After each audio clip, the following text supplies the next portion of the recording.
Hello my dear students, welcome back to Katira classes. હું છું નિશાંત કતીરા અને આ વિડીયોમાં હું તમને આપવાનો છું સામાજિક વિજ્ઞાનના મોસ્ટ આઈએમપી માર્ચ 2024ની બોર્ડની એક્ઝામ માટે. અગાઉના વિડીયોમાં મેં તમને વિજ્ઞાનના આઈએમપી આપ્યા હતા અને આ વિડીયોમાં સાવીના, ત્યારબાદ ગણિતના, એમ ધીરે ધીરે આઈએમપીના વિડીયોઝ આવતા રહેશે. ઉપરાંત તમારા માટે મેથ્સના સેક્શન એ ના જે હેતુલક્ષી સમ્સ છે એની સિરીઝ સ્ટાર્ટ થઈ ગઈ છે.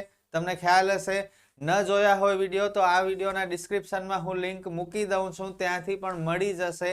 અને આઈએમપીના વિડીયો પણ આ વિડીયોના ડિસ્ક્રિપ્શનમાં લિંક મૂકી દઉં છું. ઓકે, તો બધું એક જગ્યાએ મળી જશે અને વિશ્વાસ કરજો, આમાંથી ઘણું પૂછાશે આઈએમપીમાંથી. કહી દઉં, વિશ્વાસ ન હોય તો લાસ્ટ યરના સ્ટુડન્ટ્સને પૂછી લેજો કે ભાઈ નિશાંત સરે આઈએમપી આપ્યા હતા, એમાંથી બોર્ડની એક્ઝામમાં કેટલું પૂછાયું હતું માર્ચની એક્ઝામમાં. તો બધા જ કહેશે કે ઘણું બધું પૂછાયું હતું. અને વાંચી લો, પછી બોર્ડની એક્ઝામ આવી જાય એટલે મને કમેન્ટમાં કહેજો કે સર આટલું બધું પૂછાણું છે. ઓકે, તો સ્ટાર્ટ કરીએ વધારે ટાઈમ લીધા વગર, કારણ કે એક્ઝામ બહુ નજીક છે અને આઈ હોપ કે હવે તમે બધા જોરદાર મહેનત કરી રહ્યા હશો. ન કરી રહ્યા હો તો ઝડપથી શરૂ કરી નાખજો, કારણ કે દિવસો નથી, હવે 1 મહિનાથી ઓછો સમય બચ્યો છે. તો પ્લીઝ મહેનત કરી લેજો. ઓકે, સ્ટાર્ટ કરીએ આપણે. ચેપ્ટર 1 ભારતનો વારસો, 5 માર્કનો ચેપ્ટર છે. સેક્શન એ માં એક ઓબ્જેક્ટિવ પૂછાશે અને 2 ક્વેશ્ચન્સ વિભાગ બી માં પૂછાશે 2 માર્કના, અને બહુ ઈઝી છે. જો સાવીના જે સ્ટાર્ટિંગના ચેપ્ટર છે ને 7-8 ચેપ્ટર, એ તો કરી જ લેવાના છે જોરદાર. પાછળના કદાચ થોડા અઘરા ક્વેશ્ચન્સ આપણે ઓપ્શનમાં કાઢીએ તો નીકળી જશે, પણ સ્ટાર્ટિંગના ક્વેશ્ચન્સ બહુ પરફેક્ટ કરી લો. ઓકે, કયા ક્વેશ્ચન કરવાના? તો ભારત પ્રાચીન સંસ્કૃતિ ધરાવતો દેશ છે, વિધાન સમજાવો. 2 માર્કમાં પૂછાઈ શકે, એક વખત પૂછાણું પણ છે. ભારતની પ્રાચીનતમ પ્રજાનો પરિચય આપો, જેમાં કુલ 6 પ્રજાઓ ભારતમાં આવી હતી. આ 6 પ્રજાઓમાંથી 5 પ્રજા તમારે યાદ રાખવાની છે. કઈ કઈ? એક છે નેગ્રીટો, જેને હબસી કહેવાય છે. ત્યારબાદ ઓસ્ટ્રેલોઇડ, જેને નિષાદ કહેવાય છે. 1 માર્કમાં પણ પૂછી શકે તમને, ઓસ્ટ્રેલોઇડ ને બીજા કયા નામથી ઓળખાય છે. ત્યારબાદ દ્રવિડો, જે ભારતમાં સાઉથ ઇન્ડિયન લોકો છે, જે મલયાલમ ભાષા બોલે છે, કન્નડ બોલે છે, તેલુગુ, તમિલ, આ બધા દ્રવિડ લોકો છે સાઉથ ઇન્ડિયનના. ત્યારબાદ મોંગોલોઇડ, જેને કિરાત કહેવાય છે, અને આર્ય. આ 5 માંથી આ દ્રવિડ અને આર્ય મને વધારે ઇમ્પોર્ટન્ટ લાગે છે. આ 2 માંથી એક તો હશે, અથવા 5 માંથી એક તો હશે ને હશે જ, 100% હશે. કારણ કે 2 ક્વેશ્ચન પૂછવાના છે 2 માર્ક વાળા, અને આ 5 માંથી એક પૂછવું જ પડશે એ લોકોને. વિશ્વાસ ન હોય તો એક્ઝામના દિવસે મને કહેજો. ભારતના પ્રાકૃતિક વારસા અને સાંસ્કૃતિક વારસા વચ્ચેનો તફાવત જણાવો. આ પણ મોસ્ટ આઈએમપી છે. અને આપણે નદીને લોકમાતાનું બિરુદ આપ્યું છે, શા માટે? આ પણ ક્વેશ્ચન મોસ્ટ આઈએમપી છે. ઓકે, તો બસ લિમિટેડ ક્વેશ્ચન આપ્યા છે મેં, એ ખાસ કરી લેજો. 2 માર્ક, 2 ક્વેશ્ચન 2 માર્કના, 4 માર્ક થઈ જશે. અને એક ઓબ્જેક્ટિવ માટે થોડું ડિટેલમાં વાંચવું પડશે. નવનીતમાંથી વાંચી લેજો અથવા અપેક્ષિતમાંથી વાંચી લેજો.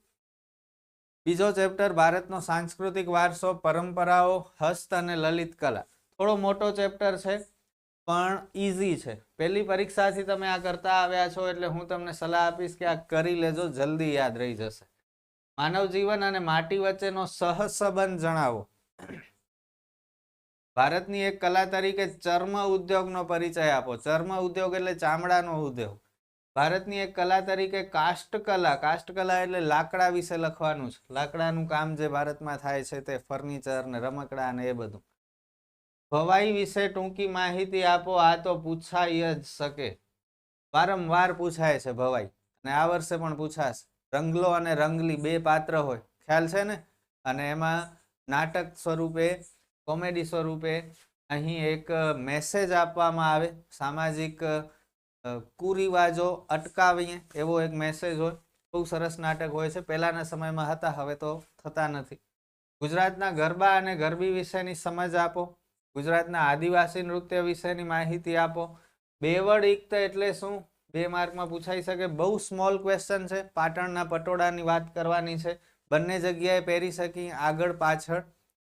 અને એનો ડિઝાઇન એવી હોય, એની ભાત એવી હોય કલર એવા કરવામાં આવે કે એ તૂટી જાય પણ કલર ન ઉડે એનું. એવી રીતે પાટણના પટોળા બનાવવામાં આવે છે અને આખા વર્લ્ડમાં ફેમસ છે. લોથલના કારીગરો ધાતુમાંથી શું શું બનાવતા હોવાનું જણાયું છે. નાટ્યકલા સમાજ જીવનને પ્રતિબિંબિત કરે છે. આ વિધાન સમજાવો. આ મને ઇમ્પોર્ટન્ટ લાગે છે. અને સંગીત રત્નાકરનો પરિચય આપો. હજુ પણ બીજા સંગીતના પ્રકાર છે પણ મેં સંગીત રત્નાકર લીધો છે. આના સિવાય આ ચેપ્ટરમાં કેટલાક નૃત્ય પણ છે. ભરતનાટ્યમ, કુચીપુડી, કથકલી, પણ એ મેં અત્યારે નથી સમાવ્યા. તમારી પાસે ટાઈમ હોય તો કરજો. બાકી આટલા ક્વેશ્ચન તો મોસ્ટ આઈએમપી છે જ, જે ખાસ કરી લેજો. સ્ટારનો મતલબ એવું નથી કે માત્ર સ્ટાર વાળા જ કરી, બાકી બધા પણ કરી લેવાના છે. અને કેટલાક ક્વેશ્ચન મોટા હશે તો તમારી રીતે એને ટૂંકા કરી નાખજો. ઓકે, જેમ કે આ પહેલો, બીજો, ત્રીજો પ્રશ્ન થોડા મોટા હશે પણ 2 માર્કમાં જ પૂછાય છે. લાસ્ટ યર કદાચ 3 માર્કનું હતું એટલે થોડું મોટું લખવાનું. 2 માર્કમાં પૂછાય તો 2 માર્ક જેટલું લખવાનું. તો એ થોડું ઘણું એડજસ્ટમેન્ટ તમારે કરવું પડશે. ગધેડાની જેમ મજૂરી નહીં કરતા. એવું લાગે કે ભાઈ આ તો 2 માર્કનો જ ક્વેશ્ચન પૂછાશે, આન્સર વધારે છે તો કટ કરી નાખવાનું. જે મુદ્દો યાદ ન રહે એ કાઢી જ નાખવાનું. ક્લિયર? આગળ વધી. થર્ડ ચેપ્ટર ભારતનો સાંસ્કૃતિક વારસો, શિલ્પ અને સ્થાપત્ય 7 માર્કનો છે. એક ઓબ્જેક્ટિવ અને 2 ક્વેશ્ચન. વિભાગ સી માં 3-3 માર્કના. મોહેંજો-દડો યાદ છે ને? લોથલ, ધોળાવીરા, એ બધા ક્વેશ્ચન આવશે. નવનીતમાં ટીક કરતા જાઓ છો ને આ બધું? જો ટીક કરતા જજો અથવા સ્ક્રીનશોટ પાડતા જજો, કારણ કે સમય ઓછો છે. બિનજરૂરી સમય નથી બગાડવાનું. એક વખત વિડીયો જોવાનું છે, ટીક કરી લેવાના છે અને ત્યારબાદ નથી જોવાનું, માત્ર વાંચવાનું જ છે. ઓકે. મોહેંજો-દડોની નગર રચનામાં રસ્તાઓ અને ગટર યોજના વિશે માહિતી આપો. બંને અલગ અલગ પૂછાઈ શકે. રસ્તાઓ વિશે અલગ, ગટર યોજના વિશે અલગ. બંને એક સાથે કદાચ નહીં પૂછે, બહુ મોટું થઈ જશે. ગુજરાતની સ્થાપત્ય કલાનો પરિચય આપો. આ મને થોડું ઓછું ઇમ્પોર્ટન્ટ લાગે છે, છતાંય કરી લેજો, કારણ કે એમાં મંદિર, મસ્જિદ એ બધા પોઈન્ટ્સ આવે છે. દેરાસરને બરોબર તમે વાંચશો તો ખ્યાલ પડશે. ઘણા બધા મંદિરના નામ હશે, ઘણા બધા મસ્જિદના નામ હશે, બધું નહીં કરવાનું. આપણે થોડું થોડું લખવાનું. 10-12 મંદિર હોય તો 5 નામ યાદ રાખવાનું. એવી જ રીતે મસ્જિદના. ઓકે. મોહેંજો-દડોના મકાનોમાં કઈ કઈ વિશેષતાઓ હતી? આ પણ ઇમ્પોર્ટન્ટ ક્વેશ્ચન. પ્રાચીન ભારતનું નગર આયોજન સમજાવો અથવા મોહેંજો-દડોની નગર રચના સમજાવો. ધોળાવીરા વિશે માહિતી આપો. આ ઇમ્પોર્ટન્ટ છે. લોથલ તે સમયે ભારતનું અગત્યનું બંદર હતું. આ પણ ઇમ્પોર્ટન્ટ છે. મોઢેરાનું સૂર્ય મંદિર પણ મોસ્ટ આઈએમપી છે. ઓકે. અને એકાદ ક્વેશ્ચન મોહેંજો-દડોનું પણ પૂછાઈ શકે, ખાસ કરીને આ ગટર યોજના મને ઇમ્પોર્ટન્ટ લાગે છે. તો આટલા ક્વેશ્ચન 2 પૂછાશે 3-3 માર્કના. 7 તો કરી શકી અને પાછા ઈઝી છે, અગાઉ તમે કર્યા પણ છે. ત્યારબાદ ચોથો ચેપ્ટર ભારતનો સાહિત્યિક વારસો. એક ક્વેશ્ચન વિભાગ સી માં અને એક ઓબ્જેક્ટિવ પૂછાશે. ફાઇનલ જ છે કયો ક્વેશ્ચન પૂછાશે. નાલંદા, તક્ષશિલા અથવા વલ્લભી, આ 3 માંથી એક પૂછાય જ છે. અને વેદ કેટલા છે, કયા કયા, દરેકની ટૂંકમાં માહિતી આપો. આ પણ કરી લેવાનું. અને અમીર ખુસરોનો પરિચય આપો. કદાચ પૂછી શકે. ઓકે, થોડું વાંચી લેજો અમીર ખુસરો વિશે. 1 માર્કમાં એ પૂછી શકે અને 3 માર્કમાં એ પૂછી શકે. ઇમ્પોર્ટન્ટ ઓછો છે. ઓકે, પણ આ 3 માંથી તો એક વિદ્યાપીઠ હશે ને હશે જ. પછી 5મો ચેપ્ટર ભારતનો વિજ્ઞાન અને ટેકનોલોજીનો વારસો. Most IMP chapter. આખા સાવીનો આ ચેપ્ટર કોઈ પણ સ્ટુડન્ટ હોય મૂકતા નહીં. ખાસ કરજો, નહીતર પાસ થવામાં તકલીફ થશે, કહી દઉં છું. કારણ કે 8 ગુણ છે અને વિભાગ ડી માં 2 ક્વેશ્ચન 4-4 માર્કના પૂછાશે. તો રિસ્ક આમાં નહીં લઈએ. મોસ્ટ ઓફ બધા જ ક્વેશ્ચન આપણે કરી લેશું. 6 જ ક્વેશ્ચન છે અને 2 પૂછાવાના છે, તો 6 એ 6 કરી લેવાય, પછી રિસ્ક ન લેવાય. ઓકે. ઓબ્જેક્ટિવ નહીં પૂછાય તો હેરાન નહીં થતા, હેતુલક્ષી પાછળ. પ્રાચીન ભારતનું ધાતુ વિદ્યામાં પ્રદાન. પ્રાચીન ભારતે રસાયણ વિદ્યામાં સાધેલી પ્રગતિનું વર્ણન કરો. વૈદક વિદ્યા અને શલ્ય ચિકિત્સામાં પ્રાચીન ભારતનું મહત્વ. આ મોસ્ટ આઈએમપી છે. બધા આઈએમપી જ છે યાર, સ્ટારની જરૂર નથી આમ. પ્રાચીન ભારતે ગણિત શાસ્ત્રમાં સાધેલી પ્રગતિ વિશે નોંધ લખો. આર્યભટ્ટ ને બધું આવશે. પ્રાચીન ભારતના વાસ્તુશાસ્ત્ર વિશે સમજ આપો અને પ્રાચીન ભારતે ખગોળ વિદ્યામાં આપેલું પ્રદાન જણાવો. આ 6 ક્વેશ્ચન ભૂલે ચૂકે મૂકતા નહીં. પછી કરશું નહીં. સૌથી પહેલા આ ચેપ્ટર કરી લો. 8 માર્ક રોકડા કરી લો.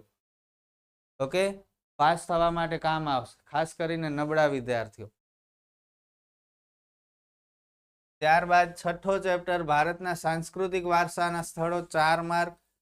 વિભાગ બી માં 2 ક્વેશ્ચન હશે એટલે ઓબ્જેક્ટિવ નહીં હોય, હેરાન નહીં થતા. બરોબર. હમ્પી નગરની સ્થાપત્ય કલાનો પરિચય આપો.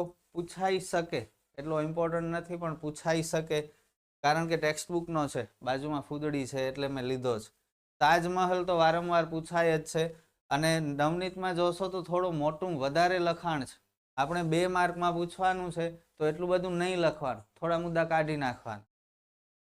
દિલ્હીના લાલ કિલ્લા વિશે નોંધ લખો. આ પૂછાયેલો ક્વેશ્ચન છે બોર્ડની એક્ઝામમાં. એમાં લાલ કિલ્લાનો ચિત્ર દોરીને આપેલું હશે તો ઓળખી જજો કે લાલ કિલ્લો છે. બરોબર. 15મી ઓગસ્ટે ભારતના વડાપ્રધાન ત્યાંથી ધ્વજવંદન કરે છે. તો આ પણ ઇમ્પોર્ટન્ટ. એલિફન્ટાની ગુફાઓ વિશે ટૂંકમાં માહિતી આપો. મહારાષ્ટ્રમાં છે, ધારાપુરી એરિયામાં. મુંબઈના ગેટવે ઓફ ઇન્ડિયાથી થોડું દૂર છે, દરિયામાં. કોણાર્કનો સૂર્ય મંદિર મોસ્ટ આઈએમપી. કુતુબ મિનાર વિશે નોંધ લખો. ફતેહપુર સિકરી વિશે નોંધ લખો. ફતેહપુર સિકરી અકબર બાદશાહે નગર બનાવ્યું હતું. અમદાવાદમાં આવેલા સાંસ્કૃતિક વારસાના સ્થળોની યાદી બનાવો. ઘણા બધા સ્થળ છે અમદાવાદમાં સાંસ્કૃતિક વારસાના, થોડાક આપણે લખવાના. 8-10 લખજો, લખવા પડશે કારણ કે 15-20 છે. પ્રાચીન સમયથી ભારત તીર્થભૂમિ રહ્યું છે, સમજાવો. આ પણ ઇમ્પોર્ટન્ટ. અને ઇલોરાના કૈલાશ મંદિરનો ટૂંકમાં પરિચય આપો. આ પણ ઇમ્પોર્ટન્ટ છે. ઓકે. તાજમહલ ઘણા સમય થયા નથી પૂછાયો તો કદાચ આ વર્ષે પૂછી નાખે. બાકી આટલા આ બધા 10-10 બહુ સહેલા છે અને જરા વારમાં થઈ જશે. તમે ધારો ને તો એક ક્વેશ્ચન 3 મિનિટ આપો, 10 ક્વેશ્ચનને 30 મિનિટ, અડધી કલાકમાં આખો ચેપ્ટર પતી જાય. અને એ પણ આરામથી. વાંચવું જ પડશે, વધારે સમય નથી, ટાઈમ મેનેજમેન્ટ કરવું પડશે. 7મો ચેપ્ટર આપણા વારસાનું જતન, માત્ર 3 માર્ક. વિભાગ એ માં 1, વિભાગ બી માં 1. પ્રવાસન સ્થળોની સ્વચ્છતા અને જતન વિશે તમારા મંતવ્ય જણાવો. ઇમ્પોર્ટન્ટ. આપણા મંતવ્ય આપવાના છે. પ્રવાસન સ્થળોએ આપણે એમને કેવી રીતે સારા રાખી શકીએ, એમનું જતન કરી શકીએ. તો લખાણ નહીં કરવાના, ગંદકી નહીં કરવાની, પ્રદૂષણ નહીં કરવાનું. બરોબર. આ બધું તમને આવડે છે ઓલરેડી. આ આખો ચેપ્ટર એવો છે કે તમને પહેલેથી જ આવડે છે. એક વખત વાંચી લો સારી રીતે વાર્તાની જેમ એટલે પરફેક્ટ લખી શકશો. ઐતિહાસિક સ્મારકોનું સમારકામ કરતી વખતે ધ્યાનમાં રાખવા જેવી બાબતો જણાવો. તો આ પણ ઇમ્પોર્ટન્ટ છે. ઐતિહાસિક સ્મારકોનું સમારકામ કરીએ તો કઈ બાબત ધ્યાનમાં રાખવી પડે? તો એના મૂળ સ્વરૂપે જ રહેવી જોઈએ. આપણે એની ડિઝાઇન ચેન્જ કરી નાખીએ, કંઈક વધારે બાંધકામ કરી નાખીએ, થોડું બાંધકામ ઘટાડી નાખીએ, એટલા ફેરફાર નહીં કરવાના. કલર ચેન્જ કરી નાખીએ એવું નહીં કરવાનું. એના મૂળ ઓરિજિનલ સ્વરૂપે રહેવી જોઈએ. એ બધા થોડાક મુદ્દા છે, એ વાંચી લેજો, બહુ સહેલું. આપણા વારસાને લોકો કઈ કઈ રીતે નુકસાન પહોંચાડે છે, આ પણ તમને ઓલરેડી આવડે છે, કરી લેજો. મુંબઈ પ્રાકૃતિક ઇતિહાસ સમિતિની રચના ક્યારે થઈ, તે શું કાર્ય કરે છે? અને સ્વામી વિવેકાનંદે વિશ્વ ધર્મ પરિષદમાં ધર્મ વિશે શું કહ્યું હતું? વિશ્વ ધર્મ પરિષદ અમેરિકાના શિકાગોમાં યોજાઈ હતી. ત્યાં ભારતનું પ્રતિનિધિત્વ સ્વામી વિવેકાનંદે કર્યું હતું. આખી દુનિયામાં ભારત ત્યારથી જાણીતું થઈ ગયું હતું જ, પણ ત્યારબાદ બહુ વધારે જાણીતું થઈ ગયું. ચેપ્ટર 8 કુદરતી સંસાધનો, 7 માર્કનો ચેપ્ટર છે. 2 ક્વેશ્ચન વિભાગ સી માં અને 1 નકશામાં પૂછાશે. બરોબર. નકશામાં તમને જમીન પૂછશે જ 100%. રેતાળ જમીન, રણ પ્રદેશની જમીન, લાલ જમીન, કાળી જમીન, કાંપની જમીન, એવી બધી પહાડી જમીન, લેટેરાઇટ સોઇલ, પડખાઉ જમીન, આ બધી જમીનનો કોઈ એક પ્રકાર પૂછશે 1 માર્કમાં નકશો કમ્પલસરી છે, ખ્યાલ છે ને? હા, વિભાગ ડી માં તો નકશામાં ભૂલ નહીં કરતા, બહુ સહેલું છે. છતાં ક્વેશ્ચન 3-3 માર્કમાં. કાંપની જમીન વિશે નોંધ લખો, કાળી જમીન વિશે નોંધ લખો, જમીન ધોવાણ અટકાવવાના ઉપાય જણાવો. આ ઇમ્પોર્ટન્ટ લાગે છે મને. ભૂમિ સંરક્ષણ એટલે શું? ભૂમિ સંરક્ષણના ઉપાય જણાવો. આ પણ મોસ્ટ આઈએમપી છે. અને વ્યાખ્યાઓ 10 વ્યાખ્યાઓ છે. જો 2 ક્વેશ્ચન વિભાગ સી માં પૂછશે એટલે 1 તો 3 માર્કમાં 3 વ્યાખ્યાઓ કન્ફર્મ પૂછાશે, 100% પૂછાશે. અને આ 10 વ્યાખ્યાઓ એટલી સહેલી છે કે એક વખત વાંચશો ને યાદ રહી જશે. તો આ ભૂલ્યા વગર ખાસ કરજો. કઈ કઈ છે જુઓ. સંસાધન, સંસાધનોનું સંરક્ષણ, નવીનીકરણીય સંસાધન, અનવીનીકરણીય સંસાધન, જમીન, જમીન ધોવાણ, ભૂમિ સંરક્ષણ, વિરલ સંસાધનો, એકલ સંસાધનો અને રાષ્ટ્રીય સંસાધન. આ 10 વ્યાખ્યાઓ 3 માર્ક આપીને જશે. બહુ ઓછા સ્ટુડન્ટ આ ચેપ્ટરની વ્યાખ્યાઓ કરશે અને જે નહીં કરે અને નહીં આવડે, જે કરી લેશે અને બહુ ઇઝીલી 3 માર્ક મળશે. તો તમે લોકો કરી લેજો. ઓકે. ત્યારબાદ 9મો ચેપ્ટર વન અને વન્ય જીવ સંસાધન. 4 માર્ક, એક વિભાગ એ માં ઓબ્જેક્ટિવ, એક વિભાગ બી માં અને એક નકશો. અહીં તમને નકશામાં શું પૂછશે? નકશામાં અભયારણ્ય અથવા નેશનલ પાર્ક એટલે કે રાષ્ટ્રીય ઉદ્યાન પૂછશે. બરોબર, બહુ ઇઝી છે, બહુ લિમિટેડ નેશનલ પાર્ક છે અને સેન્ચુરીઝ છે. સેન્ચુરીઝ એટલે અભયારણ્ય. તો એ ખાસ કરજો.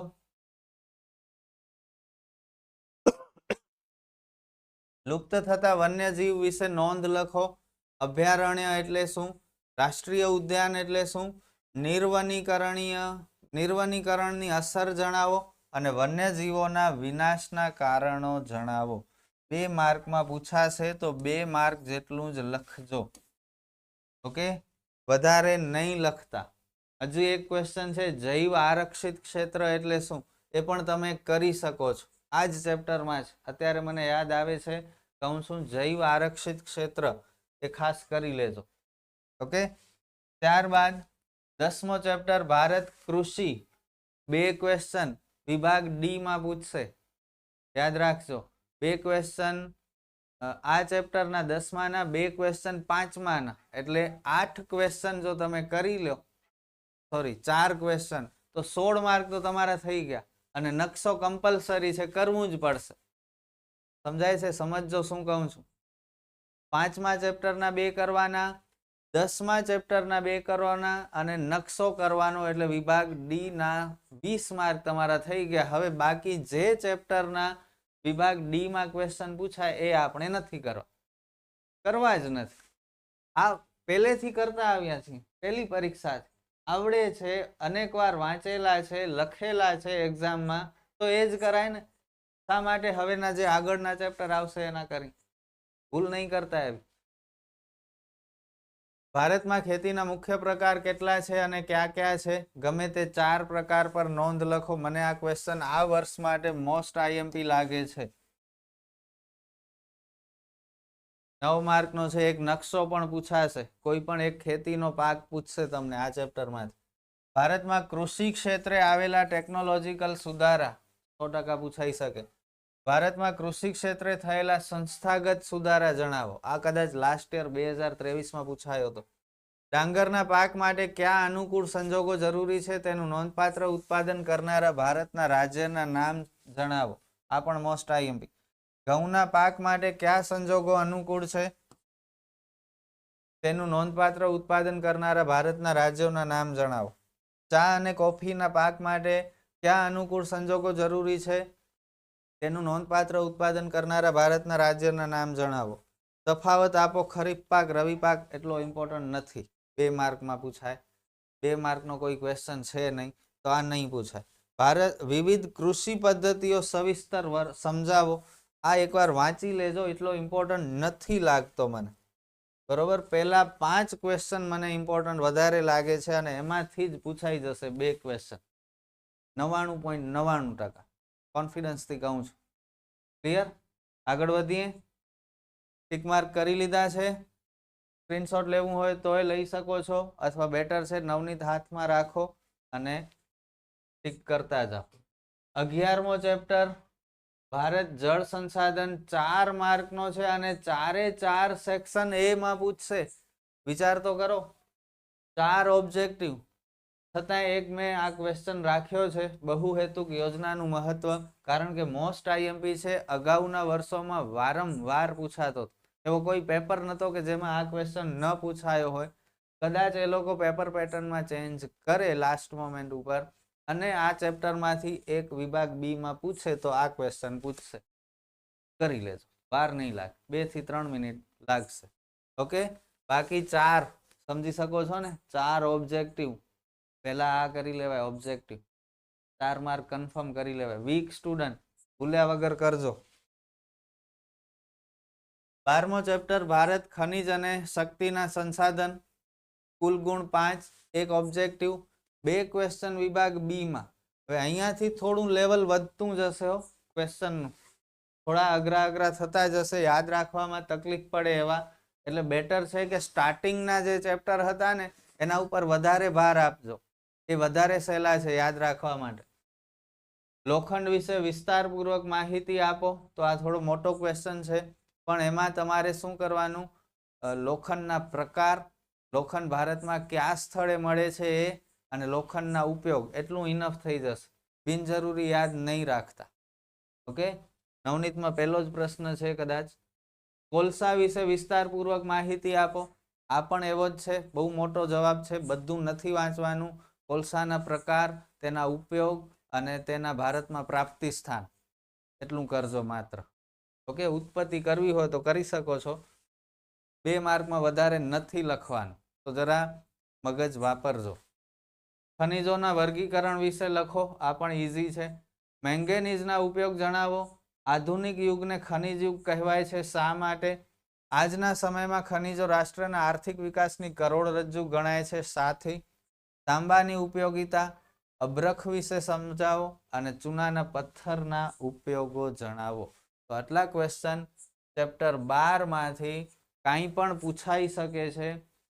એટલા પણ અઘરા નથી, પણ સ્ટાર્ટિંગના ચેપ્ટર હતા એ વધારે ઈઝી હતા.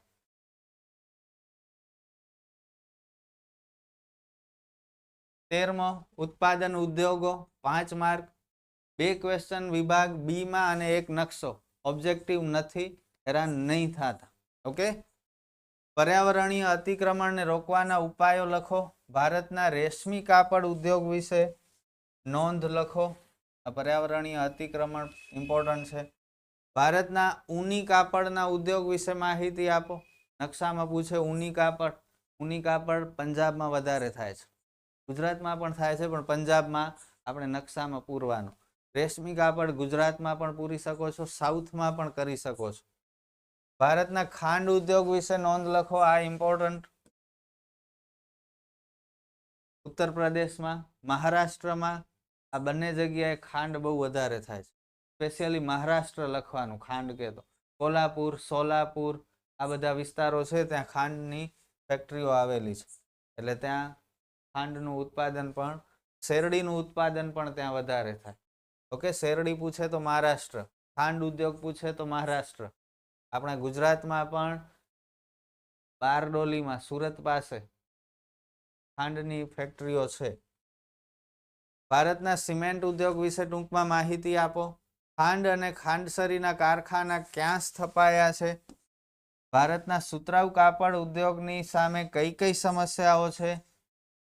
પશ્ચિમ બંગાળમાં શણ ઉદ્યોગ સાથી વધુ વિકસ્યો છે અને ભારતનો શણ ઉદ્યોગ કઈ સમસ્યાનો સામનો કરી રહ્યો છે? શણ એટલે જે ગુણી હોય ને, પહેલા જૂના જમાનામાં, હવે તો બધી જગ્યાએ પ્લાસ્ટિકની ગુણી આવી ગઈ છે, પણ પહેલા સિંદરીની ગુણી આવતી હતી. આપણે સિંદરી બોમ્બ કેવો હોય, દિવાળીના ફોડી બહુ ધડાકો મોટો થાય, બસ એ શણનો બનેલો હોય. ઉપરનો જે રસ્સી હોય ને, તે રસ્સી સમજી લો શણની બનેલી હોય. પણ હવે પ્લાસ્ટિકનો ઉપયોગ વધતો જાય છે, એટલે શણ ઉદ્યોગને સમસ્યાઓનો સામનો કરવો પડે છે. એવી રીતે આપણે લખી શકીએ. ત્યારબાદ 14મો ચેપ્ટર પરિવહન, સંદેશા વ્યવહાર અને વ્યાપાર, 3 માર્ક.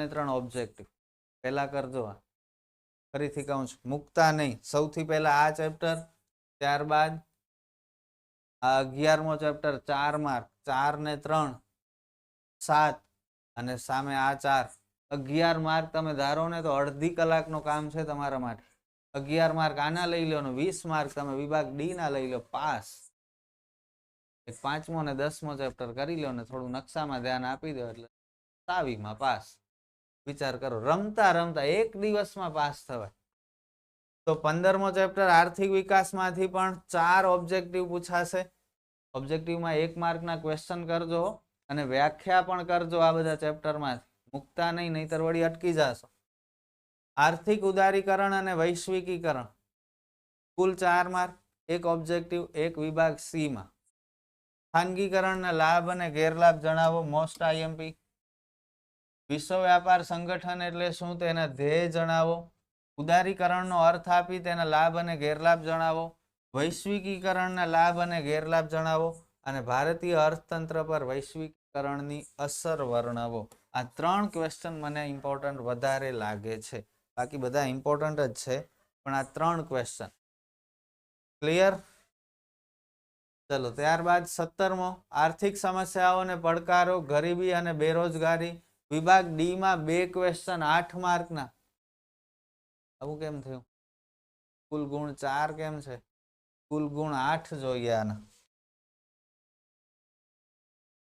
કારણ કે 2 ક્વેશ્ચન પૂછાવાના છે તમારી ભૂલ ન હોય તો ઓકે પણ આપણે જો મારા હિસાબે 5મો ને 10મો ચેપ્ટર ઇનફ થઈ જશે આ બધા પાછળ સમય નહીં બગાડતા તો આ ચેપ્ટર તમારો ઓપ્શનમાં નીકળી જશે ફરીથી કહું છું બેકઅપ માટે રાખવું હોય તો કરી શકો છો બાકી 5મો ને 10મો ચેપ્ટર વીક સ્ટુડન્ટને કહું છું તમે વધારે હેરાન નહીં થતા યાદ ન રહેતો આ બધા ક્વેશ્ચન હોશિયાર સ્ટુડન્ટ ભલે કરી શકે છે ગરીબી એટલે શું તેના ઉદ્ભવના કારણો જણાવો ઇમ્પોર્ટન્ટ બેરોજગારીનો અર્થ જણાવી તેના પ્રકાર જણાવો બેરોજગારી ઘટાડવાના પ્રયાસ રૂપે સરકારી યોજના અને કોઈ પણ 4 કાર્યક્રમ સમજાવો ગરીબી એટલે શું ગરીબી રેખા હેઠળ જીવતા લોકોના લક્ષણ જણાવો ગરીબ લોકો કેવા હોય ગંદકીમાં રહેતા હોય આરોગ્યની સગવડ એમને ન મળી શકતી હોય રૂપિયા ન હોય એટલે 2 ટાઈમ બરોબર પૂરતું જમવાનું ન લઈ શકતા હોય બાળકો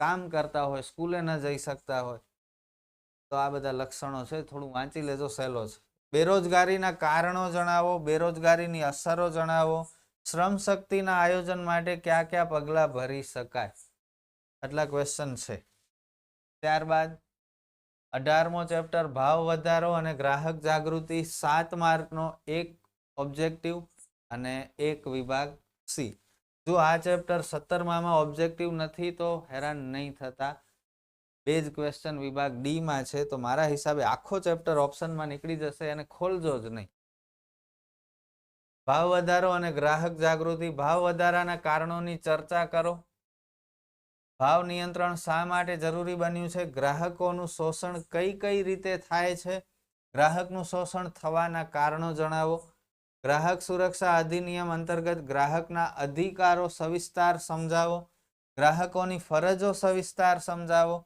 ગ્રાહક અદાલતોની જોગવાઈઓની ચર્ચા કરો અને ગુણવત્તા માનક અંગેની રાષ્ટ્રીય સંસ્થાઓ વિશે માહિતી આપો આ મોસ્ટ આઈએમપી છે આના રિલેટેડ કંઈ ને કંઈ હશે જ કદાચ કેટલીક સંસ્થાના શોર્ટ ફોર્મ તમને કહેશે જેને તમારે ફૂલ ફોર્મ લખવા પડશે એવું પણ પૂછી શકે 2-3 સંસ્થાના નામ આપી દેશે તેનું પૂરું નામ લખો તો આ તૈયારી રાખજો આ ક્વેશ્ચનની ઓકે અને આમાંથી મને કંઈ જજ નથી કરી શકતો હું કયો વધારે ઇમ્પોર્ટન્ટ છે કરી લેજો વિભાગ સી માં 2 પૂછાશે 3-3 માર્કના તો મૂકતા નહીં ઓકે ઈઝી ચેપ્ટર છે આ બહુ ગ્રાહકો વિશે છે આપણે ગ્રાહક જ છીએ એક પ્રકારના આપણું શોષણ કેવી રીતે થાય બરોબર આપણું શોષણ થવાના કારણ શું આપણે ક્યાં ફરિયાદ કરી શકીએ તો આ બધું જ છે આપણી ફરજો શું છે ઈઝી છે જલ્દી યાદ રહી જશે 9મો ચેપ્ટર માનવ વિકાસ કુલ ગુણ 4 એક જ સેક્શન ડી માં પૂછાશે ઓબ્જેક્ટિવ નહીં હોય તો ઓબ્જેક્ટિવ નહીં કરતા બેકઅપ માટે આ ચેપ્ટર કરવું હોય તો કરી શકો છો બાકી 5મો અને 10મો ચેપ્ટર તો છે જ ભારતમાં મહિલાઓ સાથે કેવા પ્રકારે ભેદભાવ જોવા મળે છે? મહિલા સશક્તિકરણ એટલે શું? તેના અવરોધક પરિબળ જણાવો. અને ગુજરાત સરકારે મહિલા સમાનતા માટે કઈ કઈ યોજનાઓ અમલમાં મૂકેલ છે? સમજાવો. આ ઇમ્પોર્ટન્ટ વધારે છે. ઇઝી. આગળ વધીએ. 20મો ચેપ્ટર ભારતની સામાજિક સમસ્યાઓ અને પડકારો. 5 માર્ક, 1 ઓબ્જેક્ટિવ, 2 ક્વેશ્ચન વિભાગ બી માં. બહુ સહેલો આ અને ઇમ્પોર્ટન્ટ પણ છે. સાંપ્રદાયિકતા દૂર કરવાના ઉપાયો જણાવો. આપણે બિનસાંપ્રદાયિક છીએ. ભારત બિનસાંપ્રદાયિક દેશ છે. એમાં કોઈ પણ ધર્મને એટલું બધું મહત્વ આપવામાં આવતું નથી. બધા ધર્મ એક સાથે હળીમળીને રહી શકે, હંમેશા એવા જ પ્રયત્નો ભારત સરકાર દ્વારા અને ભારતના લોકો દ્વારા થતા આવ્યા છે. બરોબર. તો સાંપ્રદાયિકતા એટલે કોઈ એક ધર્મને વધારે મહત્વ આપવું, એ દૂર થવું જોઈએ, એવું ન હોવું જોઈએ. એના ઉપાય આપણે કહેવાના છે. અનુસૂચિત જાતિ અને અનુસૂચિત જનજાતિના કલ્યાણ અને વિકાસ માટેની બંધારણીય જોગવાઈઓનો પરિચય આપો. આતંકવાદની સામાજિક અસરો જણાવો. આતંકવાદની આર્થિક અસરો જણાવો. આ બંનેમાંથી એક 100% પૂછાશે. અનુસૂચિત જાતિઓ અને અનુસૂચિત જનજાતિઓ કોને કહેવામાં આવે છે? અને તફાવત આપો આતંકવાદ અને બળવાખોરી. આ આતંકવાદ રિલેટેડ એક હશે ને હશે જ. 2 ક્વેશ્ચન પૂછવાના છે, એક તો પૂછશે જ. ઓકે, તો આ 3 ક્વેશ્ચન બહુ ઇઝી છે. 2 માર્ક તો લઈ લેજો. એક કદાચ ઓપ્શનમાં કાઢવું હોય તો તમારી મરજી. બાકી ચેપ્ટર કરો જ છો તો સારી રીતે કરી નાખશો. મૂકતા નહીં, આ ચેપ્ટર ખાસ નહીં મૂકતા, ઇઝી છે એટલે. 21મો સામાજિક પરિવર્તન. કુલ ગુણ 4, વિભાગ ડી માં 1 પૂછશે. બરોબર. ભાગ ડી માં વધારે ન થઈ ગયા, કદાચ મારી ભૂલ હશે. અહીં 2 હશે કે 1 હશે મને ખ્યાલ નથી. આ ચેપ્ટરમાં જોવું પડશે. હવે થોડું એટલું તમે કરી લેજો, કારણ કે 2 અહીં, 2 5મો ચેપ્ટર, 2 10મો ચેપ્ટર, 6 1 7 1 8, 4 માર્ક નકશાના. એટલે કદાચ આગળ જે મેં 2 લખ્યા છે ને ત્યાં 1 હશે. ત્યાં ખબર છે અહીં 17મા ચેપ્ટરમાં 4 ગુણનો છે ને, એટલે વિભાગ ડી માં 1 હશે. ઓકે, આ થોડું જોઈ લેજો. તો મેં ઓપ્શનમાં જ કાઢવું છે. 21મો છેલ્લો ચેપ્ટર આપણો સાવીનો 4 માર્ક છે. સેક્શન ડી માં ઓપ્શનમાં પણ નીકળી શકે છે. ઓબ્જેક્ટિવ પણ નથી, એટલે ખોલવાની પણ જરૂર નથી. વીક સ્ટુડન્ટની વાત કરું છું. હોશિયાર સ્ટુડન્ટ તમારું નક્કી હશે કેવી રીતે કરવું એ. ભારતીય બંધારણમાં કયા બાળ અધિકારોનો સમાવેશ કરવામાં આવ્યો છે? વૃદ્ધોની સમસ્યાઓ વર્ણવો તથા તેમના રક્ષણ અને કલ્યાણ સંબંધી જોગવાઈ વર્ણવો. બાળકોના મફત અને ફરજિયાત શિક્ષણના અધિકારની મુખ્ય જોગવાઈઓ સમજાવો. આ ઇમ્પોર્ટન્ટ. આ પણ ઇમ્પોર્ટન્ટ. ભારતમાં બાળ શ્રમિકોની માંગ વધુ હોવાના કારણો જણાવી તેને અટકાવવાના ઉપાય જણાવો. બાળકોની માંગ વધારે છે કામ કરવા માટે, કારણ કે ઘર ચલાવવાનું ટેન્શન ન હોય, બાયડી છોકરા ન હોય, એટલે રૂપિયાની ઓછી જરૂર હોય, એટલે ઓછો પગાર આપીએ તો ચાલે. એમને ધમકાવીને વધારે કામ કરાવી શકીએ, ડરાવીને કામ કરાવી શકીએ, એ સામે ન થાય, ઝઘડો ન કરે. તો આ બધા કારણો છે. દિવ્યાંગ વિદ્યાર્થીઓને મળતી વિશિષ્ટ સવલતો જણાવો. આ પણ પૂછી. તો આ હતા આપણા સાવીના મોસ્ટ આઈએમપી ક્વેશ્ચન્સ. અગાઉ વિજ્ઞાનના આપ્યા છે, ગણિતના પણ આઈએમપી આવશે તમારા માટે. તો મારું કામ હતું તમને આઈએમપી આપવાનું. રિસર્ચ કરીને મેં આપ્યા છે. ગયા વર્ષે આપણા આઈએમપી માંથી ઘણા પૂછાણા હતા અને આ વર્ષે પણ પૂછાશે. બરોબર, તમે મહેનત કરી લેજો. બહુ લિમિટેડ આપ્યા છે ક્વેશ્ચન્સ, અને થોડું સ્માર્ટ વર્ક કરજો. અમુક ચેપ્ટર ઓપ્શનમાં નીકળતા હોય તો કાઢજો. શરૂઆતના ચેપ્ટર ઇઝી છે, એના ઉપર વધારે ધ્યાન આપજો. પહેલા 10 ચેપ્ટર ઉપર, પાછળના ચેપ્ટર કદાચ ઓપ્શનમાં નીકળી જાય. તો થોડું સમજીને તૈયારી કરજો, જેથી કરીને એક્ઝામમાં સારી રીતે લખી શકીએ, કોન્ફિડન્સથી લખી શકીએ, જોરદાર માર્ક આવે. બધાને પરીક્ષા માટે ઓલ ધ બેસ્ટ. આપણે ફરી મળશું નેક્સ્ટ વિડીયોમાં. ગણિતના વિડીયોઝ જોવાનું ભૂલતા નહીં. હેતુલક્ષી सम्सની સિરીઝ અને ઘણું બધું આવશે તમારા માટે. બસ મહેનત કરતા રહ્યો. હું તમારા માટે ઘણા બધા સારા વિડીયોઝ લઈ આવીશ જે તમને બહુ ઉપયોગી થશે. ફરીથી ઓલ ધ બેસ્ટ.